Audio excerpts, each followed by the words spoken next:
ngiyayikhetha inkosi enkulu yasebuhleni bamaNazaretha. Bakhonza bayingcwele lo guqile phambi kwenu umfana nje omncane owakwaMasimula isibongo ezweni la kwahlabisa emdletsheni ayibonge inkosi. Ekhaya ke ngiphethwe ubaba umfundisi uNtombela engicabanga ukuthi amaNazaretha yamazonke ngoba uyafundela ubaba umthandazo. Amen. Yena umfundisi ongiphethe ekhaya kanye nomfundisi uGumede wezwe lakithi. Amen. Thempelini ke ngikule ekhaya lapho ngibekwe khona, thempeli kusekwandeni kwesithathu. Amen. Zindla mafaza sezulwini, ngingumntwana ke omncane, ngiyakhuleka ezulwini ukuthi uNkulunkulu emhle angabele nje izwe lodwa noma amabili bangcwele engizowasho kini,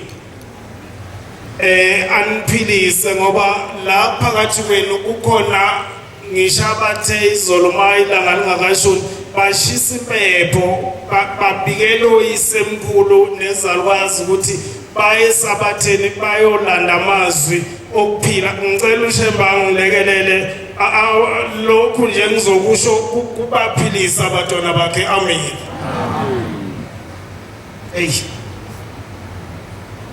Angicele nakhokho wami ukuthi mangabe mhlawumbe kuphaphalaze angilekelele ukhokho wami ozala umkhulu uMbokodo uSibhusikazi simqalaqala nomkhulu wami uSidwaba uyafihla ngokufihla indaba enkulu. Ayibonge inkosi.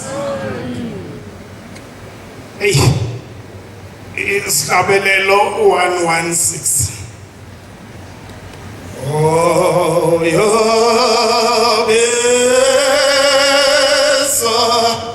Nkosi Solomoni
namafazi ezulu ngiyanizwa nahlabelela mnandi inkosi zinibusise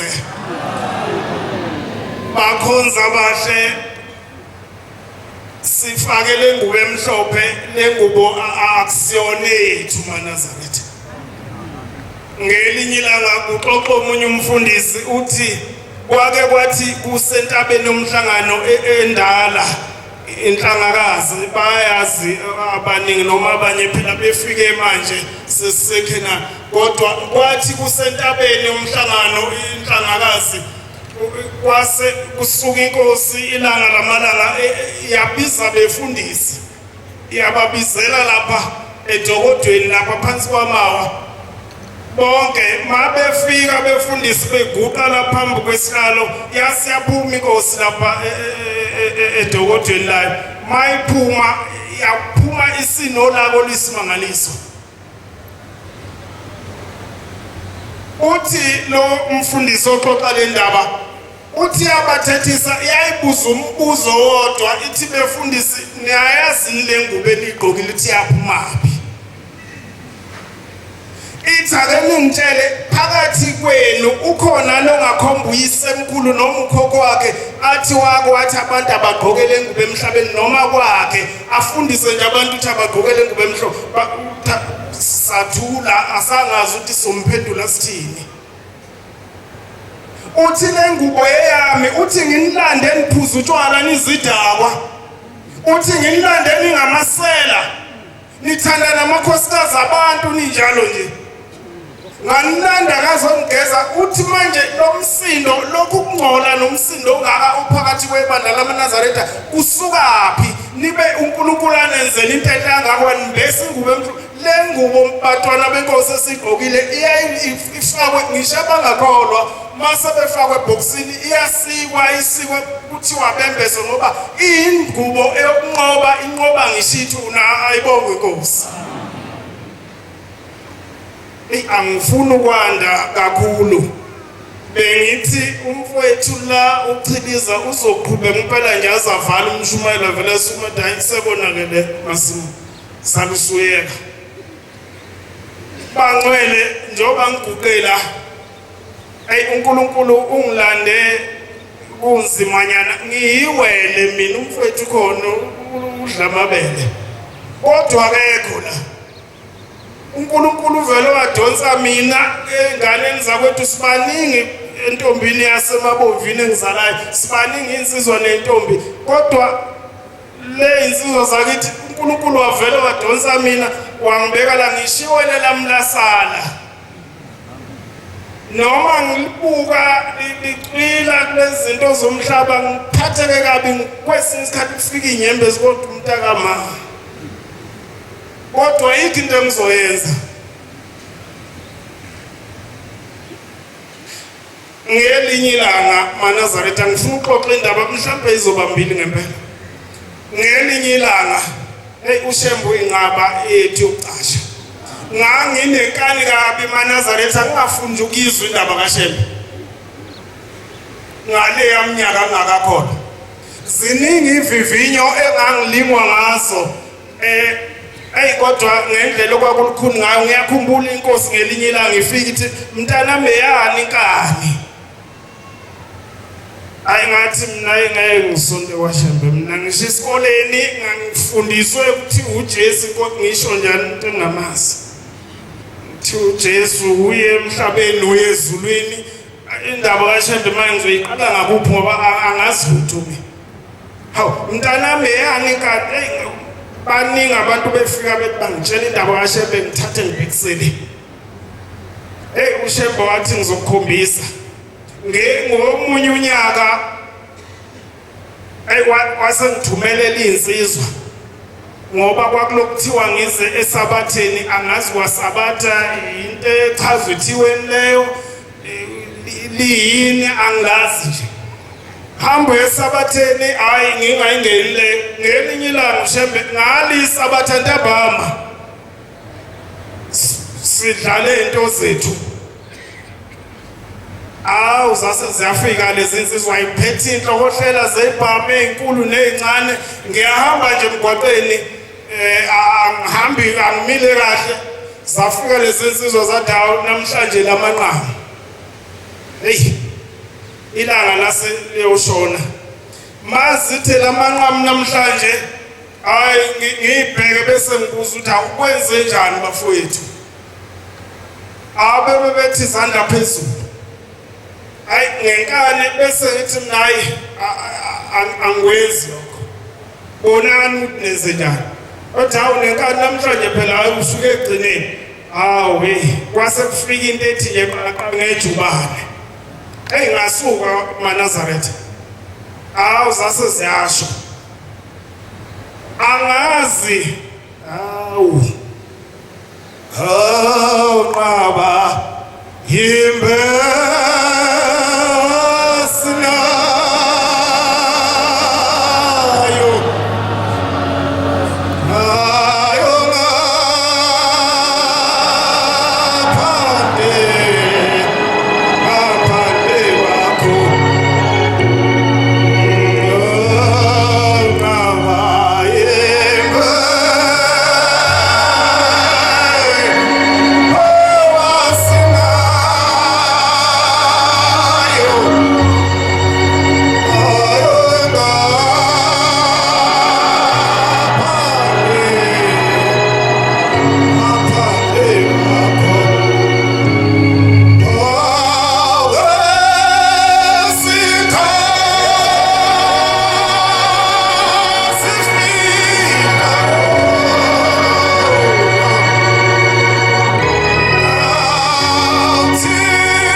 kodwa kukhona isimanga engasibona uNkulunkulu esenza ngalelo langa. Kwakuthi makuphuma isibhamu phambi kwami ngisibuka sikhafula umlilo kimi bese kuzintuthu nezintuli ifike zimfuthe lapha ebusweni ngixhopheke ngigcine ngicikita amehlo. Ayibonge Nkosi. Ayikho inhlamvu yake yangishaya kodwa inhlamvu yangishaya abayodwa. Mawufuna ukuyibona uzoyibona naye esithweni. Leyo nhlamvu yathi mayisingishaya seyiqhubeka kaningi ibhamu uShembe ngivikela. Yathi mayisikhuma kwase kumemezizwe emkhathini labemeza kathathu lathi mntanami. Angikhohlwa lelizwi namhla ngifika okokuqala emhlanganweni ngiqala ukubona uShembe okokuqala ngamehlo ami ngavele ngakhala inyembezi ngoba wathi mayikhuluma ngezwe ukuthi yilo lelizwe la ngimemeza ngifa. Wathi mntanami washo kathathu wathi mntanami uyababona laba bantu abakudubulayo. Yayisiyashaya inhlamvu yodwa yashaya isitho ngezwe sibhiza ngithe ngithi ngiyalalela esicathulweni ngezwe chafu igazi. Awubanqoba laba bantu. Kodwa wayesamemeza wathi mntanami uyababona laba bantu abakudubulayo. Ngathi ngiyababona ngivuma ngenhliziyo ngoba ngangingazi ngikhuluma nobani. Ngathi ngiyababona wayesethi mntanami lalelake wathi sekufike thina wathi le nhlamvu esikushayile yokuqala futhi eyokugcina wathi ayikho inhlamvu yesibhamu yokuphinda ingene kuwe. Wayesethi ungabusabanaka ungabusayilalela nalezibhamu eziqhubayo basazoqhubeka bedubule kodwa ayikho neyodwa ezokushaya. Hamba endlini yozongena endlini ngikugadile ayikho neyodwa yokushaya. Ngahamba maNazaretha ngathi mangifike esangweni wayesememeza kakhulu wathi mntanami guqa phansi ngamadolo izokulimaza lenezayo. Ngathi mangiguqa phansi ngingasayiguqeli sengiwa batwana benkosi. Ngathi mangiphansi ngabona hlepha ukuyitini ekhona lapha engangiyojika khona. Ngahamba sengigaqa ngamadolo ngavuka sengaphakathi inhlamba babengithuka ngazo ngathi mangifike endlini ngakhala manje sengilimele. Kodwa kwaba ukusinda kwami ayibonge Inkosi yamaNazaretha.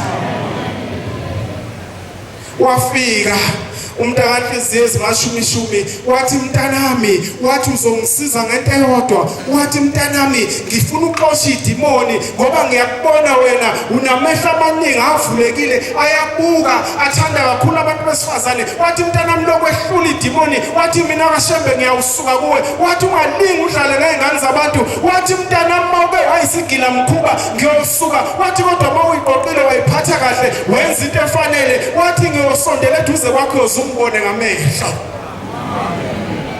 Ngithema ngifika onyazini ngalowo yanyaka ahlala ehlalweni lwangibheka unyazi lwathi wathini baba kuwe.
Ukuhlabelela kwami ngibhinjana kodwa ngiyanizwa ukuthi ayibone ngisho lapha emva kwami. Ayibonge inkosi. Bangcwele basezulwini. Yasiyenzeka indaba enkulu sekuhlala unyazi wezulu. Lwangikhumbuza izinto ezakhulunywa ukuthi ngule nkosazana ngase ngizimbuza ukuthi kanti uShembe kunjani. uShembe wazi ukwazi into ebikhulunywa omunye uShembe kuwe azokukhumbuza ngani ubaba wathi ngiyafika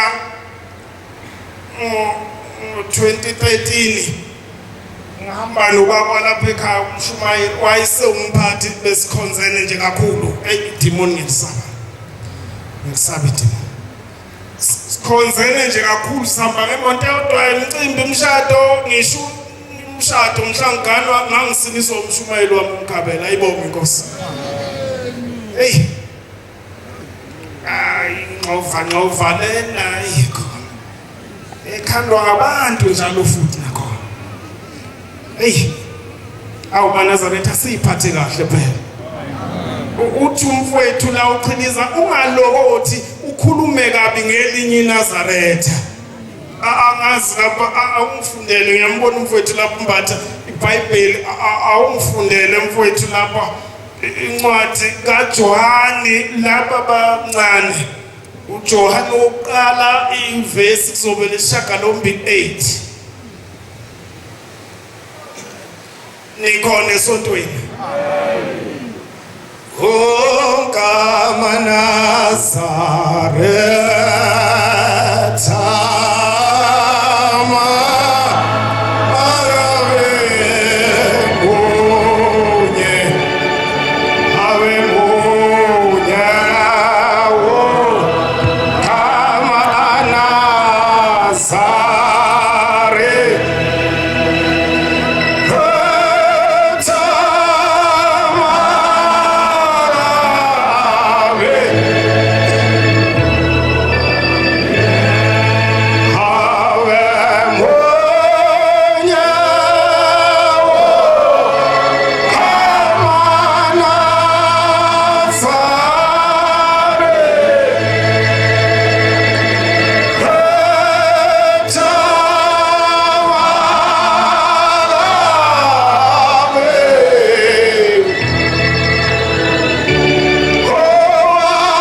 izono zethu kushembe kuze sibe ngcwele sifane nalabo bakhe abasezulwini. Amen.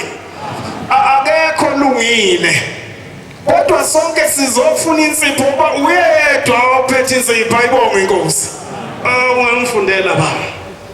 Uma sithi asinasono, Uma nje sithi asinasono, sibuka abanye lapha phakathi kwethu uthi usibani bani bunezono kuze xoxa indaba impela ngayifudumale nje impela indaba ngezono zomunye umuntu.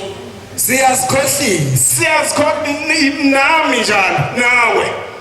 Uyayikhohlisa uthi awunasono, ume nje phela uhlale kumshumane ngegama lelinye Nazareth, uhlale kumkhokheli, ungcolisa umuntu abe uyinhlabathi.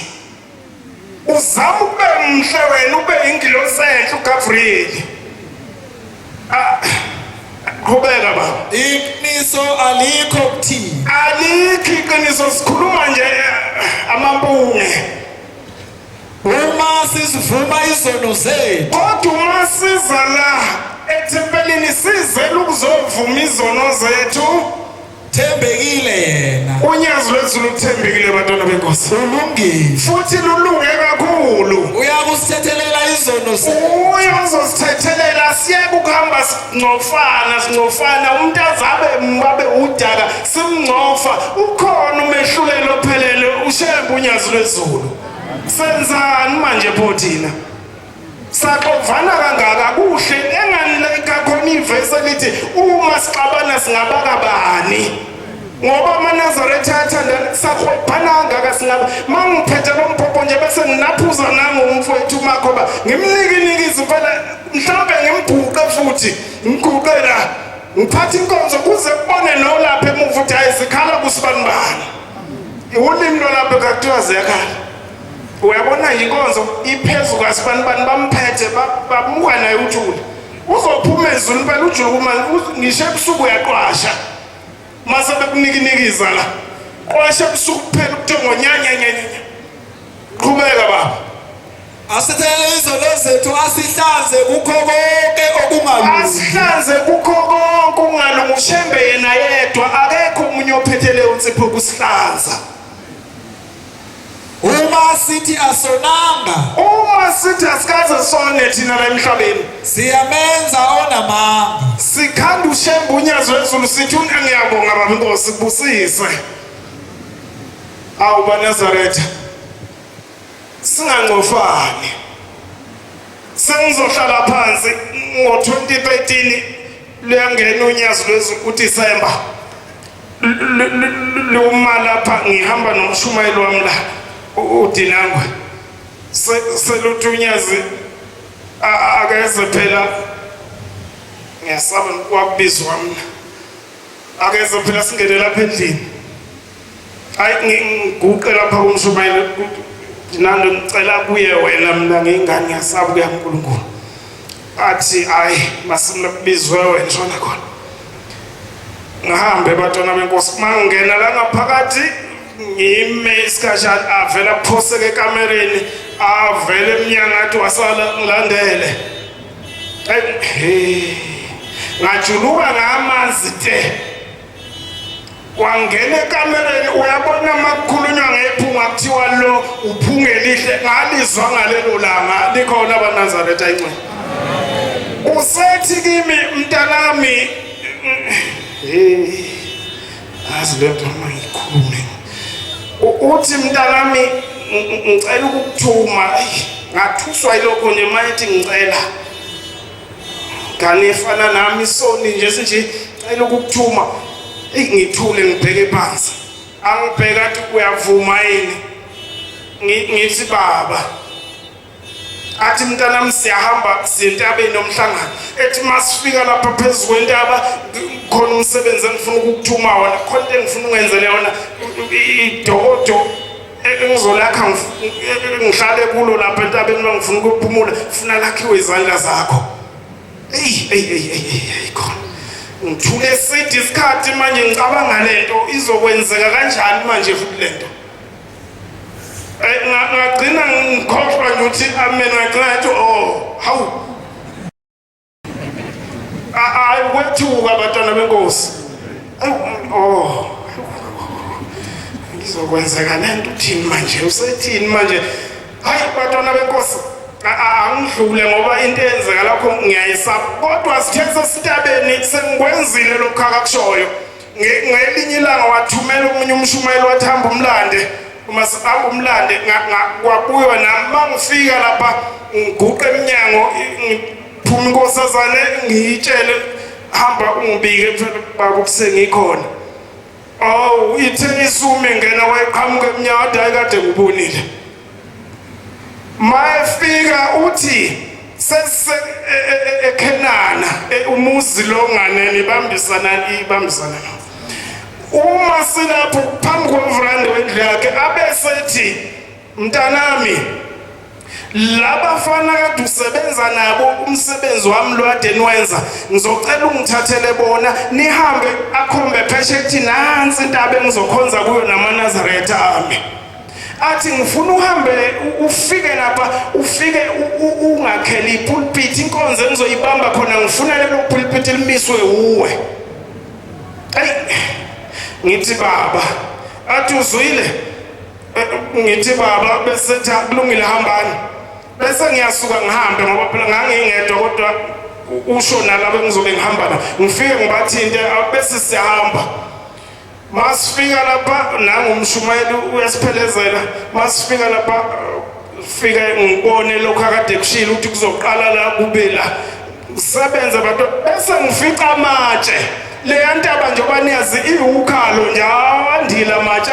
akhona yidwala into eshona phansi ungayimba ngeke ubuye nayo kodwa bese esikhotheni kuhlaza kudece ngifica amatshe abantwana benkosi amnyama nje amatshe akhona ongawaqukula ngesandla waphatha bese ngawathatha mntayi kuyangiphazamisa lokho ngiwathathe ngiwaginqa enzansi ngihlehlisa emva kwalokho bese sikhuluma lapha sikhuluma alimi pulpit liphelele ngqi iyasho inkonzo uthe kimi awuzukusabatha la eyakhe inkonzo ilapha kulo yamsebenzi isabatha lakhe liphelele ungayisoli ngalokho hey siwenze lo msebenzi bantwana benkosi uqede mase suqedile inkonzo yasemini siyahlala siyalinda bese uyaphuma umhlangano sewuzala entabeni befike behlala amaNazaretha athi uwaxa lapha entabeni mase kuhleliwe bese yaqhamuka insizwa yasezulwini insizwa yamayisa manje hayi muhlu shembe hayi muhlu shembe bese yafika lensizwa yasezulwini mayifika lapha ipaka ngemoto yayo lapha bese iphuma ingena kuyicaravan isikashana ngizwe umshumayeli usethatha ubhobho yamemeza lakusota umasimle gole sandane ziyacelwa ezulu ngijeme njengokusi engabe akonekile yini mangifika lapha ngiguqa phambi kwakhe athi mntanami ngikujumile ngathi wazuzongilungisela la usonte kahle la ngithi baba ngisonte kahle ngisho ukusebenza njalo awu batwethu bafowethu hayi ushemba angazi ngamchaza ukuthi ngawabuyisela ngazi ngaqondanisa kahle kodwa ngathi mase ngibuyela wakhipha isibuso wathi inkosi kusizwa ngihleka kancane ngahamba ubantwana benkosi sengithe ukuba ngconywana amen ngiyasaba ke bangcwele nginovalo into yalapha ekhaya nje ngiyayisaba kakhulu ukuthi noma izimo zingifika ngibona ukuthi hayi ukukhuphuka ufike lento eyasho ukuthi ngokimoto mntanami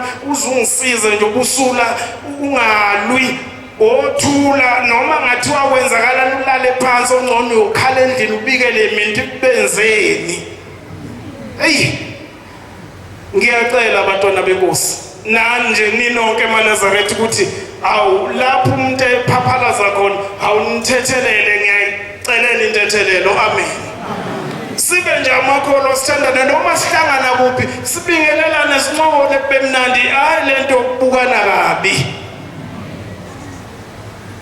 ukubuka isono somuntu wako wathi umunye umfundisi elulekwa inkosi wathi uyazi mawuyinazaretha awuthayima mawufica elinye iNazaretha lime kabi ngoba kuyenzeka kumeke kabi lime kabi ekhoneni noma ngabe lishuka abafana umthunzo wenkukhu phela ziyalingeke zakithi ngiyaphetha niyabambana ninodwa la umnye bamba omunye awu ngambamba kanti hawu ngimbambile ngqi ziyalingeke zakithi ngeka bombe uma umthole mekabi ethe ukutsheka engekho endaweni ekahle efanele ushembe ude wobaleka kakhulu ungabisavela ngoba uzovela kanti lo muntu kwenikwa inkonzo la ethempelini ahlabela into ongakaze uyibona shumayele uma usumbambe esonweni uzomqeda amandla ngeke usayithola lento ngoba inkonzo yakhe iyaphilisa inkinga ukuthi usahlushwa idimoni Musa wena ukumchaya ukuthi awusibani bantu uyashelela naye eshumayela kangaka ethempelini kungenzeki lokho maNazaretha awu ngalawo mazwi baba umshumayeli ngiyabonga baba umntwana omncane ngenkulu intobeko nenhlonipho ebandleni elihle kangaka ngiyacela lapho kungakhulumekanga khona kahle uMaNazaretha ngithethelele inkosi ayibusise senekuzwile yazi niyayazi insizwa kaBhothayi lenga lapha inkonto soyibona nini ngicindezela nofuthi kodwa la ngalimbe wafika amadoda awangiwe athi ya Sibhizi siyakholwa thina wena Bhizi lokudlana nenkukhu hey ya Sibhizi thina kunake lokho Sibhizi thina siyakholwa wena uBhizi ulokudlana nenkukhu khona igama balikhuluma bathi uzobona njalo 177 inkosi ayibusisa ukuphakama kwebandla